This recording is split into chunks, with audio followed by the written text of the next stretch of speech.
So hello student, good morning, welcome to VSK. I am Saurabh. तो चलिए शुरू करते हैं। तो स्टूडेंट्स, आज की वीडियो हम क्लास 7 साइंस में जो हम चैप्टर कर रहे थे that is chapter 6 physical and chemical changes, उसमें आज हम लोग कैरेक्टरिस्टिक्स ऑफ केमिकल चेंज करेंगे। ये इस चैप्टर का सेकंड पार्ट है। आज हम इस चैप्टर को फिनिश कर देंगे। तो देखिए क्या है, during a chemical change new substance with different properties are formed. कि जब भी कोई केमिकल चेंज होता है तो एक नया सब्सटेंस बनता है जिसकी प्रॉपर्टीज भी क्या होती है, डिफरेंट होती हैं। ठीक है। उसके बाद है केमिकल चेंजेस आर परमानेंट। ये परमानेंट होते हैं। फिजिकल चेंजेस टेम्परेरी होते थे, केमिकल चेंजेस परमानेंट होते हैं। जैसे कि एक बार मिल्क से आपका कर्ड बन गया, मतलब दूध से दही बन गया, आप उसको रिवर्स नहीं कर सकते। आप दही से दूध दोबारा नहीं बना सकते। ये परमानेंट हो चुका है। उसके बाद है relatively a large amount of energy is either absorbed और रिलीज। या तो ऐसे चेंजेस होने के लिए हमें एनर्जी देनी पड़ती है, मतलब वो एनर्जी एब्जॉर्ब करते हैं, या फिर जब ये रिएक्शंस होती हैं, ये चेंज होता है तो काफी सारी एनर्जी हमारी निकलती भी है। जैसे कि आप पानी में अगर चूना डालेंगे, ठीक है, तो वो बर्तन बहुत ही गर्म हो जाता है जिसमें हम ये दोनों चीजें मिक्स करते हैं, मतलब वहां पर हीट इवॉल्व होती है। ठीक है स्टूडेंट, इसको एक्सोथर्मिक रिएक्शन भी कहा जाता है, और जिसमें हीट एब्जॉर्ब होती है उसे एंडोथर्मिक कहा जाता है। उसके बाद है इंपॉर्टेंस ऑफ केमिकल चेंजेस। देखिए, आप इस बात को ध्यान रखिएगा, जो केमिकल चेंजेस होते हैं ये बेस है। जितनी भी रिएक्शंस होती हैं डेली लाइफ में हमारी, चाहे वो हमारी बॉडी के अंदर ही होती हैं, जैसे वो ऑक्सीडेशन ऑफ फूड है, ब्रीदिंग है, डाइजेशन है, सर्कुलेशन है, इन सब में केमिकल चेंजेस ही होते हैं। आप जो सामान खाते हैं और जो आपका वेस्ट निकलता है वो बिल्कुल डिफरेंट होता है। आप उसको रिवर्स भी नहीं कर सकते। आप खाते कुछ, अंदर प्रोसेस होकर वो कुछ और बन जाता है। That is your chemical change, चाहे वो ऑक्सीडेशन है, चाहे वो डाइजेशन है, चाहे एक्सक्रीशन है। ठीक है। जो डेयरी प्रोडक्ट्स आप बनाती है, दूध से काफी चीजें, ये सब केमिकल चेंजेस हैं। अब हम नेक्स्ट टॉपिक करते हैं। तो देखिए स्टूडेंट्स, हम पढ़ेंगे रस्टिंग ऑफ आयरन। देखिए आयरन में जब आप वाटर के कांटेक्ट में आ जाता है, जब आपका लोहे का कोई ऑब्जेक्ट, तो उसमें क्या होता है, ऑक्सीजन फॉर्म होती है, और क्या फॉर्म होता है, आयरन ऑक्साइड, Fe2O3। इसी को ही हम रस्ट बोलते हैं।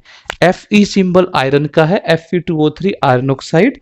अभी याद कर लीजिए, हायर क्लासेस में आपको ये समझ आ जाएगा। अभी सिर्फ से लर्न कर लीजिए कि इसी को रस्ट बोलते हैं। ये ब्राउन लेयर होती है, आयरन के ऊपर आ जाती है, हम देखा होगा लोहे की चीजों के ऊपर, और फिर ये आयरन को वीक कर देती है और वो भुर भी जाती है। अगर आप उसे ऐसे थोड़ा सा मतलब हथौड़ा उस पर मारेंगे तो एकदम से वो चूरा चूरा हो जाता है, ठीक है, पाउडर फॉर्म में, क्योंकि वो वीक हो चुका होता है।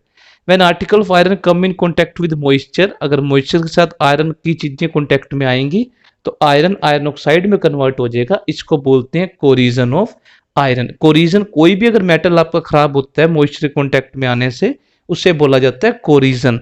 लेकिन अगर आयरन खराब हो रहा है उसके लिए अलग से नाम है रस्टिंग। ठीक है। उसके बाद है प्रिवेंशन। बचा कैसे सकते हैं हम रस्टिंग होने से? पेंट कर दीजिए आप आयरन के आर्टिकल्स के ऊपर, किसी चीज मतलब पेंट कर देंगे तो मॉइस्चर का अटैक वहां पर नहीं हो पाता, तो आयरन रस्टिंग होने से बच जाएगा। सेकंड है ग्रीस। अगर आप ग्रीस की लेयर भी चढ़ा देते हैं आर्टिकल्स के ऊपर, आपने देखा भी होगा साइकिल्स की मतलब कई जगह पर ग्रीसिंग करते भी हैं ताकि जंग ना लगे, तो उसमें क्या होता है, मॉइस्चर अटैक नहीं कर पाता। गैल्वेनाइजेशन होता है, जिंक होता है ना, एक मेटल होता है जिंक। अब जिंक की अगर हम कोटिंग कर देते हैं ना आयरन ऑब्जेक्ट्स के ऊपर, ठीक है, तो भी वो फिर मॉइस्चर के कॉन्टेक्ट में नहीं आ पाता। तो coating of zinc metal on the iron is known as galvanization to prevent from the rusting. ये ध्यान रखना, रस्टिंग से बचाने के लिए।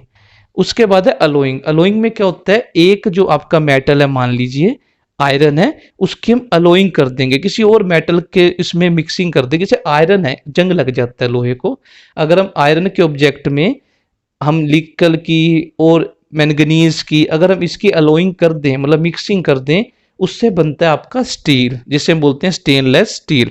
उससे जो है रस्टिंग नहीं लगती। ऐसा क्यों हुआ? क्योंकि आपने आयरन के बीच में और चीजें भी मिक्स कर दी, कई मेटल्स या चीज, जिससे क्या होगा कि आपके ऑब्जेक्ट्स के ऊपर रस्टिंग नहीं होगी। इससे भी प्रिवेंशन हम कह सकते हैं। एक आपका टॉपिक होता है क्रिस्टलाइजेशन, ये आपका लास्ट टॉपिक है। क्रिस्टलाइजेशन में स्टूडेंट्स क्या होता है मैं आपको बता देता हूँ। एक सोल्यूशन लिया जाता है, उसमें से क्रिस्टल्स की फॉर्मेशन होती है, उससे कहा जाता है formation of crystals from a solution is known as crystallisation.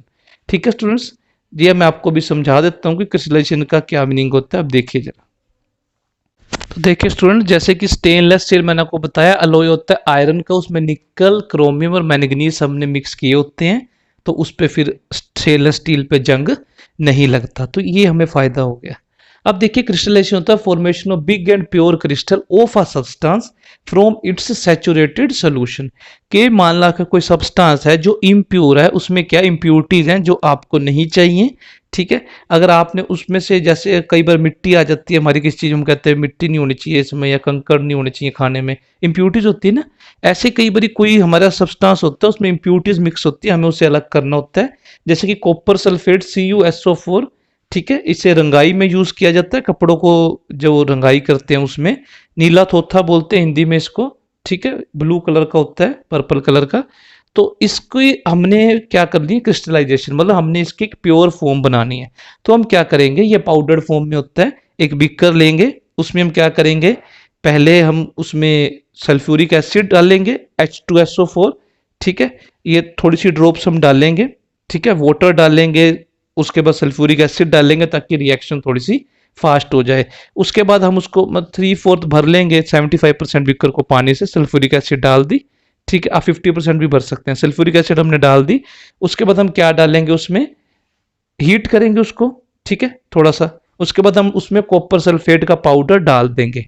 ये ऐसा पाउडर है जिसमें इंप्यूरिटीज भी हैं। ठीक है, हमने डाल दिए इसे, फिर हम इसे स्टीर करना शुरू कर देंगे, घोलना शुरू कर देंगे। ठीक है, उसके बाद तब तक घोलेंगे जब तक ये कॉपर सल्फेट डिजोल्व होना बंद ना हो जाए। जब हमें लगे कि ये डिजोल्व होना बंद हो चुका है, क्योंकि हम इसे बॉईल कर रहे हैं ना, हम इसे हीट कर रहे हैं, मैंने बताया ना, हम इसे हीट करेंगे और फिर हम इसे मिक्स करेंगे कॉपर सल्फेट पाउडर को, बॉईल होगा ये। और जब ये डिजोल्व होना बंद हो जाएगा कि इससे ज्यादा और डिजोल्व ये नहीं हो सकता पानी में, तब हम इसे वहां से हटा देंगे, फिल्टर करेंगे, फिर उसे हम ठंडा होने के लिए छोड़ देंगे। तो फिर उस सब्सटेंस में से जो लिक्विड था वो अलग हो जाएगा और क्रिस्टल्स बन जाएंगे, और वो क्रिस्टल्स बड़े प्योर होंगे जैसे मिश्री होती है, और बाकी जो इम्प्यूरिटीज थी वो पानी के साथ अलग हो जाएगी। अब यहाँ जो सैचुरेटेड वर्ड है, इसका मतलब यही होता है कि और ज्यादा ना घुल पाए, लिमिट हो चुकी है, इससे ज्यादा वो और नहीं घुलेगा, मतलब वो सैचुरेटेड हो चुका है। तो students, I hope you like this video. ये आपका चैप्टर फिनिश हो चुका है। ठीक है, so thank you for that. तो एक बार मैं आपको बता देता हूं कि आज हमने क्या क्या किया। तो आज हमने एक तो केमिकल चेंजेस में इंपॉर्टेंस पढ़ी, हमने केमिकल चेंजेस की कैरेक्टरिस्टिक देखी कि हाँ उसमें से हीट इवॉल्व होती है, साउंड प्रोड्यूस होता है, ये बताया नहीं था वैसे बता रहा हूँ, साउंड प्रोड्यूस होता है या फिर परमानेंट चेंज होता है, वो ये पढ़ा हमने। फिर हमने इंपॉर्टेंस देखी कि डेली लाइफ में हमारी बॉडी में कई रिएक्शंस होती हैं जो केमिकल चेंजेस पे बेस हैं। फिर हमने ये भी देखा कि रस्टिंग क्या होती है, आयरन खराब हो जाता है, उसको बचा कैसे सकते हैं पेंटिंग से। हमने देखा लोइंग गैल्वेनाइजेशन। फिर हमने देखा कि क्रिस्टलाइजेशन से हम क्या कर सकते हैं, प्योर क्रिस्टल बना सकते हैं, अभी मैंने आपको बताया formation of pure crystal of copper sulphate. ठीक है स्टूडेंट, उसके अलावा हमने ये भी किया था कि स्टेनलेस स्टील अलॉय होता है आयरन का, जंग नहीं लगता। तो आई होप आपको समझ आ चुका होगा। So thank you for that.